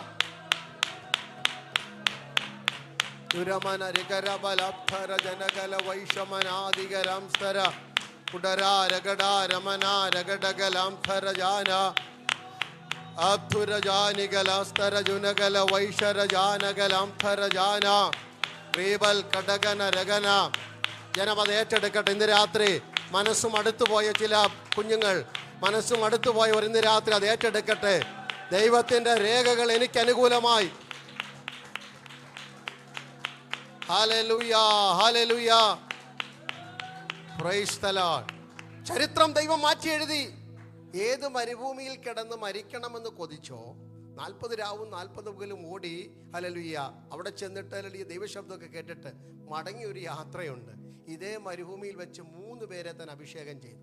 ഹല്ലേലൂയ. തനിക്ക് പിന്നിൽ ശുശ്രൂഷിപ്പാൻ ശാഫാത്തിന്റെ മകനായ ഏലീശയെ അഭിഷേകം ചെയ്തത് ഇതേ മരുഭൂമിയിൽ കൂടെയാണ്. അസായേലിനെ ഹല്ലേലൂയ, ഹല്ലേലൂയ, യേഹുവിനെ, ഇസ്രായേലിനും യഹൂദയ്ക്കുമൊക്കെ രാജാക്കന്മാരെ അഭിഷേകം ചെയ്ത് എവിടെ വെച്ചാ? എവിടെ മതിയെന്ന് പറഞ്ഞെടുത്ത്. ഹല്ലേലൂയ. അത് ഇന്ന് രാത്രി അങ്ങ് വിശ്വസിക്കണം. ഹല്ലേലൂയ. എൻ്റെ കൈകൊണ്ട് ചിലത് നടക്കുമെന്ന്. മനം മടുത്തു പോകുന്നത് സാധാരണ സംഭവമാണ്. ഹല്ലേലൂയ. എല്ലാ ദൈവദാസന്മാരും ഡിസ്കറേജ് ആയി പോകാറുണ്ട്. എല്ലാ ദൈവമക്കളും ഡിസ്കറേജ് ആകുക അതൊരു സാധാരണ സംഭവമാണ്. കരുത്തനായ ഏലിയാവും ദാവീദും പറഞ്ഞ് മതിയെന്ന് പറയുന്നത്. എത്രയോ പേര് മതിയെന്ന് പറഞ്ഞിട്ടുണ്ട്. പക്ഷേ ഇന്ന് രാത്രി മതിയെന്ന് പറയുന്നവരെ കൊണ്ടാണ് ദൈവം എന്തെങ്കിലുമൊക്കെ ചെയ്യിക്കാൻ പോകുന്നത്. അതാണ് റിവൈവൽ എന്ന് പറയുന്നത്. അപ്പോൾ ഒന്നാമത്തെ റിവൈവൽ പ്രായത്തിൻ്റെ ക്ഷീണത്തിലിരുന്ന് എല്ലാം കഴിഞ്ഞുവെന്ന് പറഞ്ഞ് മടക്കി വെച്ച പുസ്തകത്തിൽ പുത്തൻ തെളിവ് കൊടുത്ത് യാക്കോബിനെ ദൈവം ചൈതന്യം കൊടുത്തു.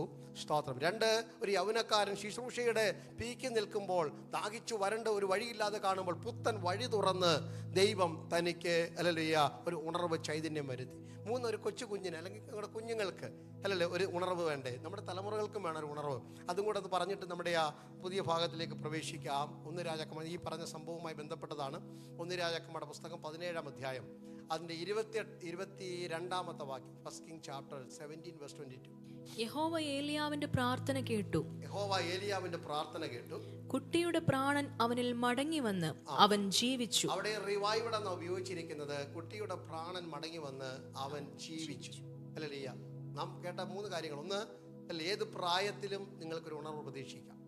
യൗവനക്കാരനായ ശിംശോനും പ്രായാധിക്യത്തിലിരുന്ന യാക്കോബിന് ഉണർവുണ്ടായി. കൊച്ചു കുഞ്ഞുങ്ങൾക്കും ഉണർവുണ്ടാകണം. നമ്മുടെ സ്വപ്നം അതാണ്. നിങ്ങളുടെ കുഞ്ഞുങ്ങൾ, നിങ്ങളുടെ തലമുറകൾക്ക് എല്ലാവരും പ്രാർത്ഥിച്ചാണ്, കർത്താവേ ഞങ്ങളുടെ കുഞ്ഞിനെ ഒന്ന് ഉണർത്തണമേ. ഇത് നമുക്കറിയാവുന്ന സംഭവമാണ്. അല്ലല്ലിയ ഏലിയാവിൻ്റെ കഥ തന്നെയാണ്. സരേഫാത്തിലെ വിധവയുടെ വീട്ടിലേക്ക് ഏലിയാവ് ചെല്ലുന്നു. മരിക്കാൻ കൊതിച്ചിരിക്കുന്ന രണ്ടുപേര്, അമ്മയും മകനും കൂടെ. അവൾ പറയുന്നു, ഞങ്ങൾ എന്ത് ചെയ്യും? ചോദിച്ചു പറഞ്ഞ്, എന്തുകൊണ്ട് എനിക്ക് ഒരു ഗ്ലാസ് വെള്ളം വേണമെന്ന് പറയുന്നു. ആലോചിച്ച് വെക്കണം. അതൊക്കെ കാണുമ്പോൾ എനിക്കും വിഷമമൊക്കെ തോന്നിയിട്ടുണ്ട്. കാരണം ഇത്രയും നേരം അല്ലല്ലിയ കാക്കയുടെ കയ്യിൽ നിന്ന് ആഹാരമൊക്കെ കഴിച്ചുകൊണ്ട് വന്ന് ഇനിയിപ്പോൾ ഒരു ഗ്ലാസ് വെള്ളത്തിന് വേണ്ടി ഒരു വിധവയുടെ മുമ്പിൽ കൈനീട്ട് നിൽക്കുകയാണ്. വിശപ്പിൻ്റെ ആധിക്യം കൊണ്ട് പറഞ്ഞു, തിരിച്ചു വരുന്ന കൂട്ടത്തിൽ ഒരു കഷ്ണം അപ്പം കൂടെ എനിക്ക് കൊണ്ടുവരണം. സംഭവം കഥ നിങ്ങൾക്ക് അറിയാമല്ലോ, കൊണ്ടുവരണം പറഞ്ഞു. അപ്പോൾ ആ അമ്മമ്മ എന്താ പറഞ്ഞത്? ഞങ്ങളുടെ വീട്ടിൽ ഒന്നുമില്ല, ആകെ ഒരു ശകലം, ഒരു മുറി ദോശയുണ്ട്. ഞാനും മോനോട് എന്ത് ചെയ്യും? കഴിച്ചിട്ട് എന്ത് ചെയ്യും? മരിക്കാൻ പോവുകയാണ്. അപ്പം ഞങ്ങൾ എങ്ങനെ മരിക്കത്തുള്ളൂ? കഴിച്ചിട്ട് ആ കാര്യത്തിൽ നമ്മളെ ആരും തോപ്പിക്കത്തില്ല. ഞങ്ങൾ മരിക്കാൻ പോവുകയാണ്, പക്ഷെ എങ്ങനെ മരിക്കത്തുള്ളൂ? കഴിച്ചിട്ട് മരിക്കത്തുള്ളൂ. പിന്നെ അതുകൊണ്ട് ഞങ്ങൾ 2 വിറക് പറക്കുന്നത്. വീട്ടിൽ സ്വന്തമായിട്ടൊരു മരം പോലും ഇല്ല, ഉണക്കക്കം പോലും ഇല്ല. പട്ടണത്തിൻ്റെ വാതിൽക്ക് വന്നിരിക്കുക എന്തിനു വേണ്ടിയാ?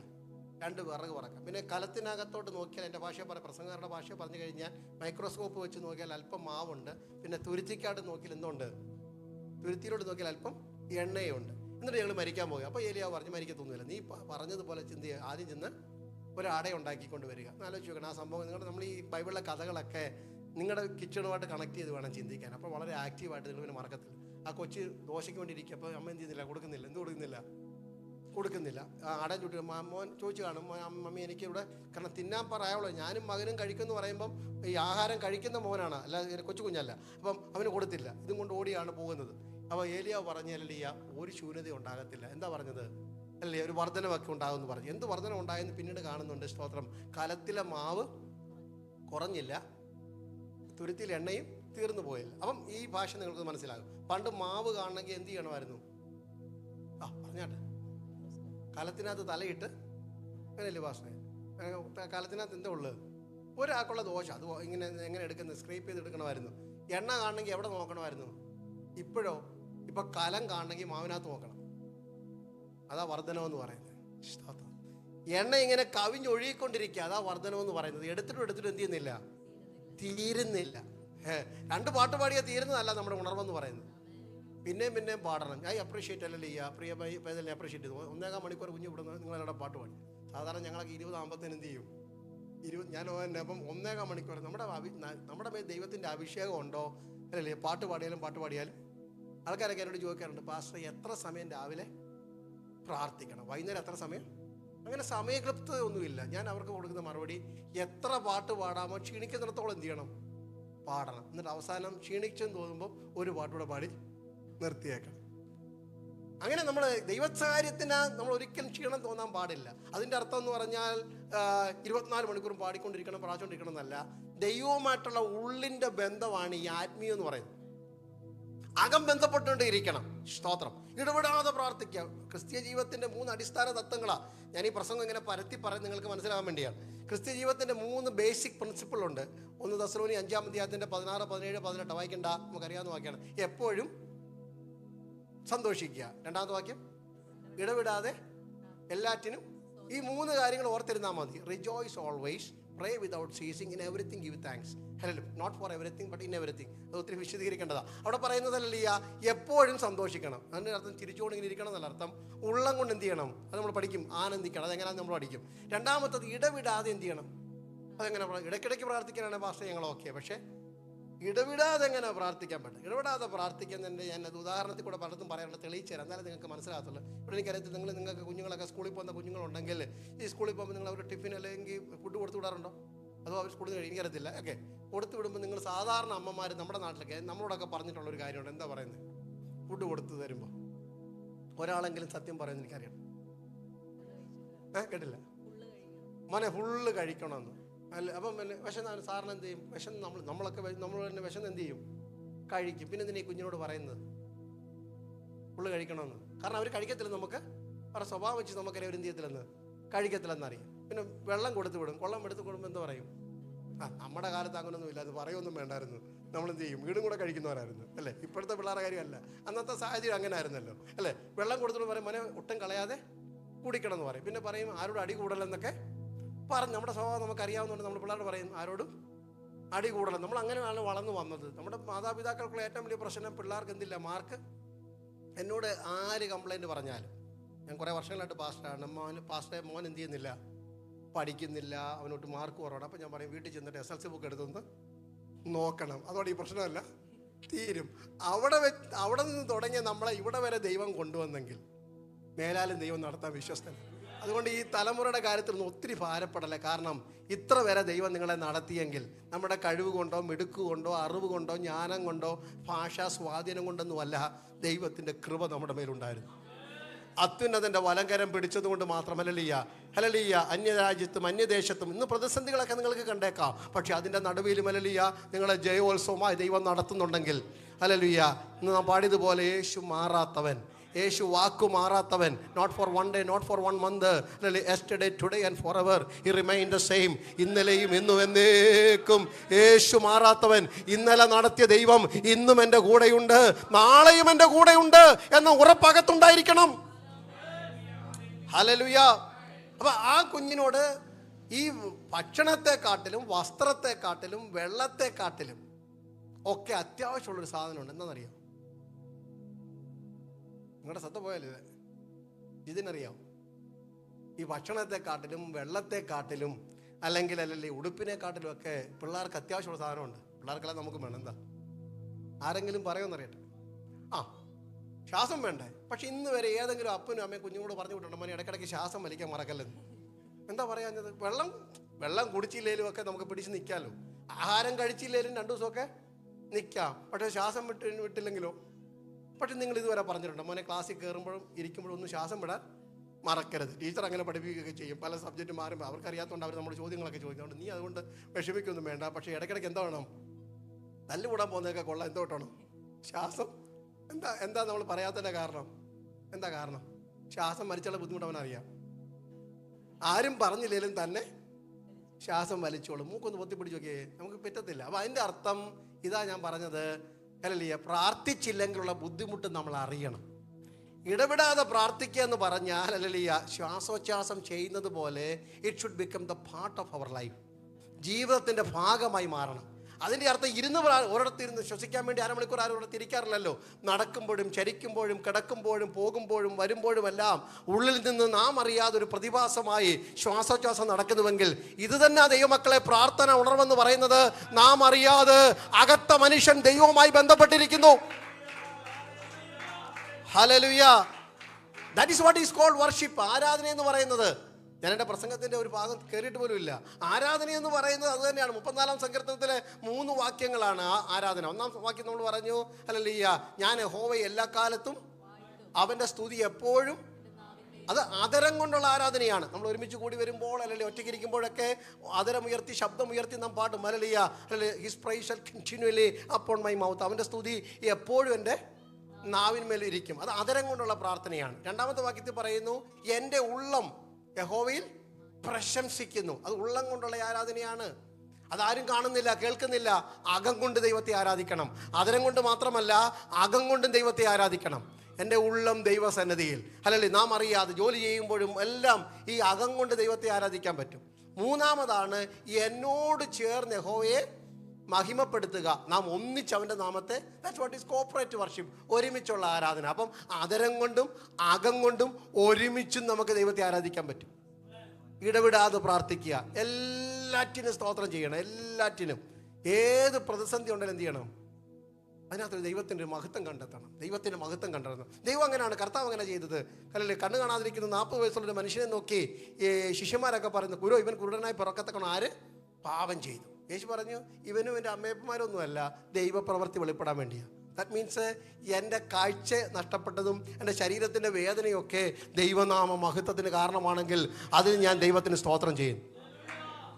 അങ്ങനെ ഈ കുഞ്ഞ് ഹല്ലേലൂയ ഏലിയാവ് വീട്ടിൽ വരുന്നു. ഈ ഹല്ലേലൂയ അവിടെ സമൃദ്ധിയൊക്കെ ഉണ്ടാകുന്നു. ഏകദേശം 1.5 വർഷം വീട്ടിൽ താമസിക്കുന്നു. വീടിന് മുകളിൽ ഒരു മാളിക മുറിയിൽ ഏലിയാവ് പാർക്കുന്നു. ഒരു ദിവസം അമ്മച്ചി രാവിലെ വന്ന് പറഞ്ഞു ഹല്ലേലൂയ കുട്ടി മരിച്ചു പോയെന്ന്. ആലോചിക്കുക, പണ്ട് മരിക്കാനിരുന്നതാ എപ്പോഴും ആഹാരം ഇല്ലാത്ത സമയത്ത്. ഇപ്പം ആഹാരത്തിൻ്റെ കുറവുകൊണ്ട് എല്ലാവരും മരിച്ചത്. ഈ കുഞ്ഞ് മരിച്ചത് 3 നേരം ഇഷ്ടം പോലെ സുഭിക്ഷമായ ആഹാരം അവൾക്കും അവിടെ വീട്ടുകാർക്കും ആയുസ് പര്യന്തം അഹോവൃത്തി കഴിയുന്നത് ഈ അടുക്കളയിലെ കലത്തിലും തുരുത്തിയിലുമുണ്ട്. എന്നിട്ടും ആര് മരിച്ചു? കുഞ്ഞ് മരിച്ചു.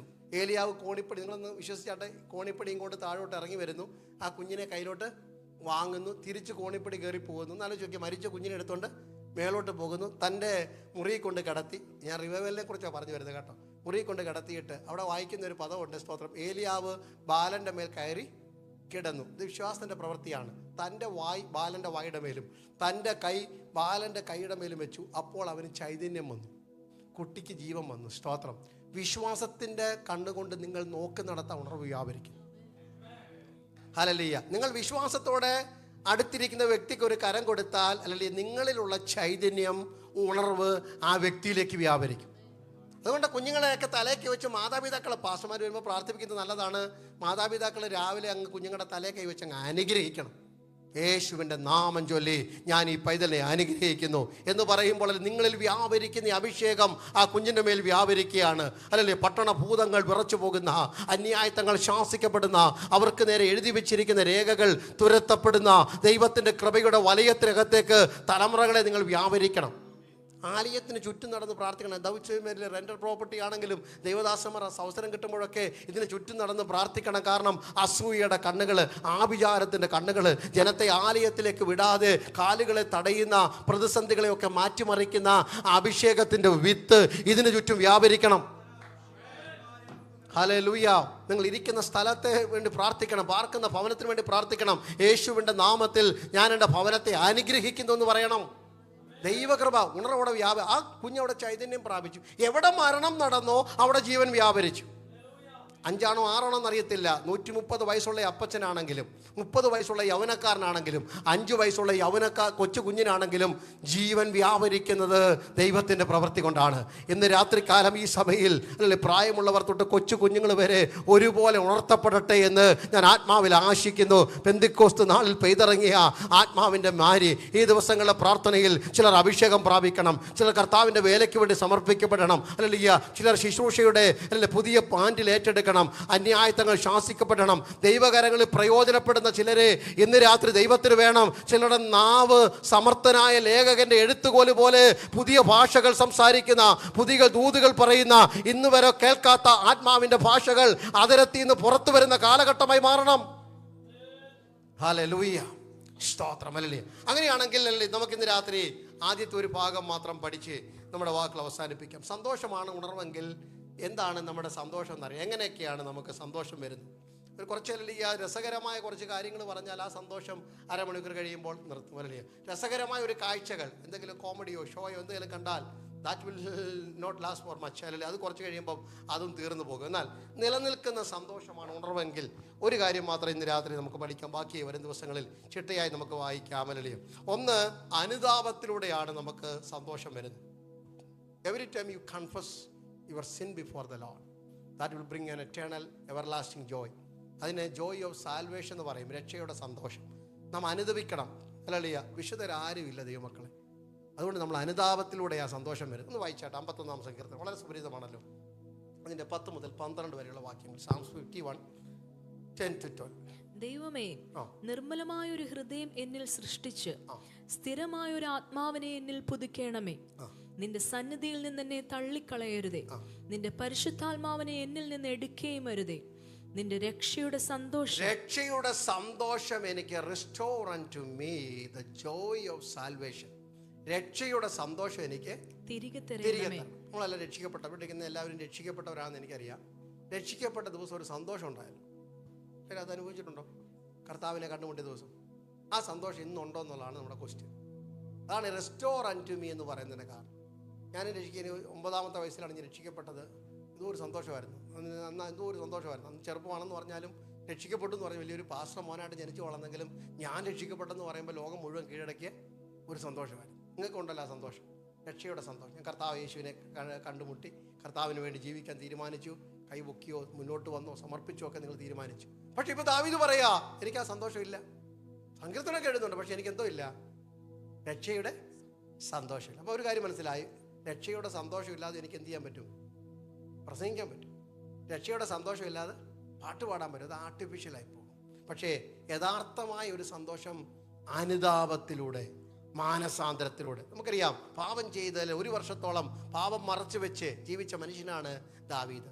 നൈതാൻ പ്രവാചകൻ വന്ന് തൻ്റെ പാപം നിനക്ക് ബോധ്യപ്പെടുത്തിയപ്പോഴാണ് 51 സങ്കീർത്തനത്തിൻ്റെ ആ വാക്കുകൾ 32 സങ്കീർത്തനമൊക്കെ തന്നെ എഴുതുന്നത്. ഇവിടെ നാം വായിക്കുന്ന ഇങ്ങനെയാണ്, സ്തോത്രം, കർത്താവേ എൻ്റെ പാപം എനിക്ക് ഭയങ്കര കഠിനമായിരിക്കുന്നു. പാപം മനുഷ്യന് വരുത്തിയ ഏറ്റവും വലിയ വിനയം എന്ന് പറയുന്ന പാപമാണ്. സ്തോത്രം, ലോകം കണ്ട ഏറ്റവും വലിയ വിനയം ഏതാ? പാപമാണ്. പാപം എന്താണ്? പാപം ഒറ്റ വാക്കി പറയാം. നമ്മൾ വചനം പഠിച്ചുകൂടാ, പോകാൻ കുഴപ്പമില്ല, വചനത്തിൽ കേൾക്കുന്നവർക്ക് ആയിക്കോട്ടെ. എന്താ പാപം എന്ന് പറഞ്ഞ്? ഗ്രീക്ക് ഹീബ്രു ഒന്നും പറയണ്ട, പച്ച മലയാളത്തിൽ ചോദിക്കും. പാപം എന്ന് പറഞ്ഞ് ദൈവത്തിന് ഇഷ്ടമില്ലാത്തല്ല പാപം. അപ്പം അവന് ദൈവത്തിന് ഏതൊക്കെ ഇഷ്ടമുള്ളത് എങ്ങനെ അറിയുന്നു? അതൊരു വലിയ പ്രശ്നമായി മാറി. രാവിലെ എഴുന്നേറ്റ് ലിസ്റ്റ് ഉണ്ടാക്കാൻ പറ്റുമോ? കർത്താവെ അങ്ങേക്ക് ഇഷ്ടമുള്ള, അതും വലിയ പ്രശ്നമായി. അപ്പോൾ പാപം എന്താ നമുക്കത് പഠിക്കണം, അല്ലേ? ഏദൻ തോട്ടത്തിൽ ദൈവം ആദമിനെയും ഹവ്വയെ സൃഷ്ടിച്ചു, അല്ലേ? മണ്ണ് കൊണ്ട് മനുഷ്യനെയും എല്ലുകൊണ്ട് സ്ത്രീയെയും സൃഷ്ടിച്ച് അവരെ ഒന്നാക്കിയിട്ട് അവരോട് പറഞ്ഞല്ലേ, ഈ തോട്ടത്തിലുള്ള സകലത് നിങ്ങൾക്ക് കഴിക്കാം. എന്തൊരു സന്തോഷമായിരുന്നു. തോട്ടത്തിലുള്ള സകല വൃക്ഷവും കഴിക്കാം, പക്ഷേ തോട്ടത്തിൻ്റെ നടുവിലുള്ള ഒരു വൃക്ഷഫലമുണ്ട്, അത് നിങ്ങൾ എന്ത് ചെയ്യരുത്? തിന്നരുതെന്ന് പറയും. തിന്നുന്ന നാൾ നിങ്ങൾ മരിക്കുന്നു പറയും. നമുക്ക് പിന്നെയും പ്രശ്നമായി. എന്തിനാ ഇത് അവിടെ കൊണ്ടുവന്ന് വെറുതെ അവിടെ കൊണ്ടുവന്ന് ചിത്രയുണ്ടോ എൻ്റെ കൂടെ എന്തിനാ അവിടെ കൊണ്ടുവന്ന്? അതൊരു വലിയ തിയോളജിക്കൽ വിഷയം. ഇപ്പോൾ അതിന് പഠിക്കാൻ പോയാൽ പകരം സമയമുണ്ട്, നമുക്ക് ക്ലാസ് തന്നെ അത് എടുക്കാൻ പറ്റും. എന്തിനാ അത് അവിടെ കൊണ്ട് വെച്ചെന്നുള്ള വേറൊരു വിഷയമാണ്. സ്തോത്രം. അപ്പുറത്തൊരു ജീവവൃക്ഷമുണ്ട്. എന്നാലും അതിൻ്റെ ഇടയ്ക്കാണ് മറ്റേ പുള്ളി കച്ചവടം കൊണ്ട് വന്നത്. കാരണം ഒരു പുള്ളി വന്ന് പറഞ്ഞു, ഇത് തിന്നാൽ നിങ്ങൾ ആരെ പോലെ ആകും? സത്യത്തിൽ ആരെ പോലെ ഇരിക്കുന്നത്? കാരണം ദൈവം അവരെ എങ്ങനെ സൃഷ്ടിച്ചത്? ദൈവം തൻ്റെ സ്വരൂപത്തിൽ, തൻ്റെ. അപ്പം അതിൻ്റെ അർത്ഥം കണ്ണാടി നോക്കിയാൽ ആരെ കാണാം? നിങ്ങൾ രാവിലെ എഴുന്നേറ്റ് കണ്ണാടി നോക്കി ആരെ കാണാം? ഒന്നും. നിങ്ങൾ ദേവന്മാരാണെന്ന് 82 സങ്കീർത്തനം പറയും. ദൈവത്തിൻ്റെ അരുളപ്പാടുള്ളവരെ ദേവന്മാരെന്ന് വിളിച്ചിട്ടുണ്ടല്ലോ. ഈ ഞായറാഴ്ച എല്ലാം പ്രസംഗം കേൾക്കുന്നത് നിങ്ങളൊക്കെ ആരാണ്? ഞാൻ പറഞ്ഞ കൊമ്പും വാലും ഉള്ള ദേവന്മാരുടെ കാര്യമല്ല പറയുന്നത്. അല്ലെ 2 കാലും 2 കൈയും ഉള്ള, അല്ലെ ഷർട്ടും പാൻറ്റും ഇട്ട, സാരി ഉടുത്ത, ചുരിദാർ ഇട്ട ദേവന്മാർ എൻ്റെ മുന്നിൽ ഇരിക്കുന്നു. അതാണ് ദൈവം ദൈവം ദേവസഭയിൽ നിൽക്കുന്നു എന്ന് പറയുന്നത്. അങ്ങനെയാണ് വചനത്തിൽ വ്യാഖ്യാനം. യോഹന്നാൻ ലേഖനത്തിൽ പറയുന്നു, യോശുവ പറയുന്നു, ദൈവത്തിൻ്റെ അരുളപ്പാട് പ്രാപിച്ചവരെ നിങ്ങൾ ദേവന്മാരെന്ന് വിളിച്ചിട്ടുണ്ടല്ലോ. ഗോഡ്ലി പീപ്പിളാണ്. അപ്പം നിങ്ങളെ സൃഷ്ടിച്ചപ്പോൾ എങ്ങനെ ഇരുന്നു? ദൈവത്തിൻ്റെ അതേ രൂപം, അല്ലേ ബ്രദറെ? ഭാര്യയോട് വഴക്കൊക്കെ ഉണ്ടാക്കിയിട്ട് കണ്ണാടി പോയി ആരെ കാണാം? അത്രേ ഉള്ളു, വ്യത്യാസം അത്രേ ഉള്ളു. രാവിലെ എഴുന്നേറ്റ് പാട്ടൊക്കെ പാടി പ്രാർത്ഥിച്ച് സ്തോത്രമൊക്കെ പറഞ്ഞ് നന്ദിയൊക്കെ പറഞ്ഞ് കണ്ണാടി പോയി ആരെ കാണാം? ദൈവത്തിൻ്റെ അതേ സ്വരൂപം. ദൈവം ആത്മാവായതുകൊണ്ട് നിങ്ങളുടെ രൂപത്തിലാണ് ദൈവം പ്രത്യക്ഷപ്പെടുന്നത്. ദൈവത്തെ ഒരു നാളും കണ്ടിട്ടില്ല ആരും. എങ്ങനെ ഇരിക്കുന്നു? നമ്മളെ പോലെ ഇരിക്കുന്നു. അവരവരങ്ങ് തീരുമാനിക്കണം ദൈവം ആരെ പോലെ ഇരിക്കും. ദൈവത്തിനൊരു രൂപം എടുക്കാൻ പറ്റിയിരുന്നെങ്കിൽ അത് 6 രൂപമായിരുന്നേനെ. അതുകൊണ്ടാണ് നമുക്ക് നാണക്കേട് ഉണ്ടാക്കരുത് പറയുന്നത്. കാരണം ദൈവത്തിന് നാണക്കേട് ഉണ്ടാക്കരുത്. അപ്പോൾ ദൈവത്തിൻ്റെ രൂപം, ദൈവത്തിൻ്റെ നാക്കായി നിങ്ങളുടെ നാക്കും, ദൈവത്തിൻ്റെ കണ്ണായി നിങ്ങളുടെ കണ്ണും, ദൈവത്തിൻ്റെ കരമായി നിങ്ങളുടെ കരമൊക്കെ മാറണം. അങ്ങനെ ഇരിക്കുമ്പോൾ ഈ പുള്ളി എന്ന് പറയുന്നത്, നിങ്ങൾ തിന്നുന്ന നാളിൽ നിങ്ങൾ 6 കൂട്ടാവും.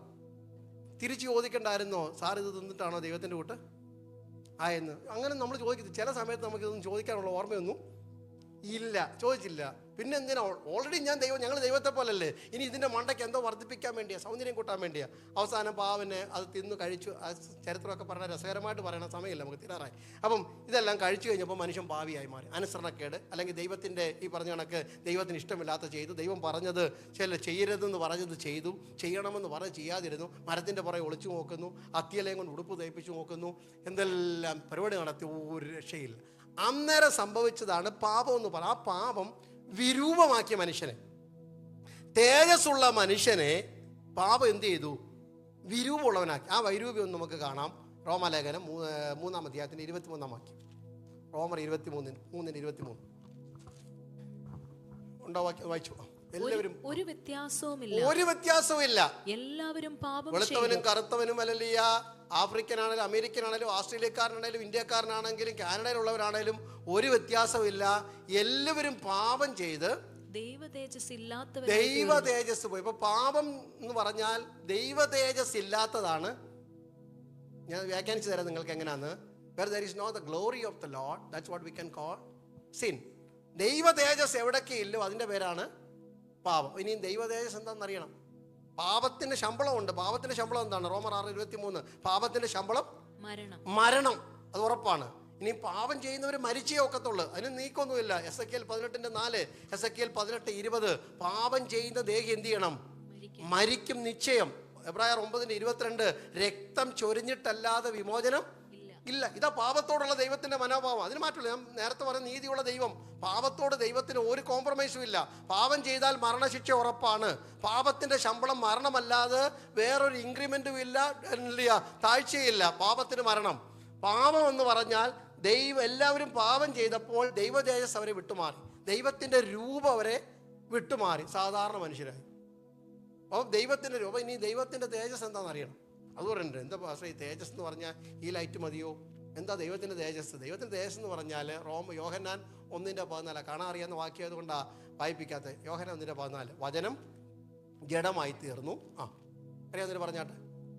വചനം ജഡമായി തീർന്നു, കൃപയും സത്യവും നിറഞ്ഞവനായി നമ്മുടെ ഇടയിൽ പാർത്തു. ഞങ്ങൾ ആ കൃപയുടെയും സത്യത്തിൻ്റെയും തേജസ് പിതാവിങ്കിൽ നിന്നുള്ളവൻ്റെ ഏകജാതനായവൻ്റെ തേജസ്സായി. ഇപ്പം ദൈവത്തിൻ്റെ തേജസ് എന്ന് പറയുന്നത് എന്താണ്? യേശു ക്രിസ്തുവാണ്. ദൈവത്തിൻ്റെ തേജസ് എന്ന് പറഞ്ഞാൽ യേശു ക്രിസ്തു. അപ്പം മനുഷ്യരിൽ പാപം എന്ന് പറഞ്ഞാൽ യേശു ഇല്ലാത്തതെല്ലാം പാപം. ഒറ്റ വാക്കി ഡിഫൈൻ ചെയ്താൽ, യേശു ഇരിക്കാത്തടത്ത് ഇരുന്നാൽ അതെന്താണ്? പാപം.